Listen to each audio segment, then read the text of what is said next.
In this video, I will show you how to make image slide smoothly.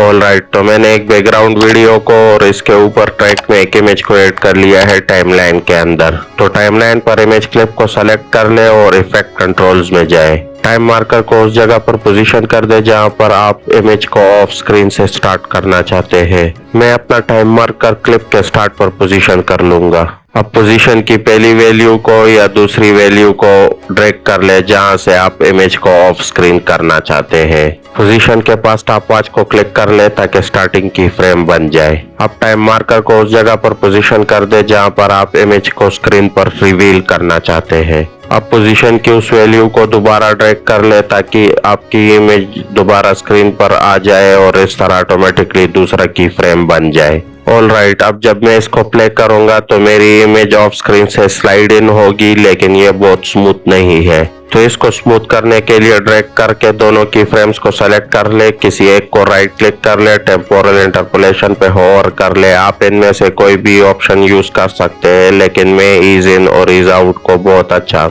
समझता हूँ। अब जब मैं इसको दोबारा प्ले करूंगा तो ये इससे बहुत ज्यादा स्मूथ नजर आएगी। Alright, so that's it for this tutorial. Thanks for watching. See you next time.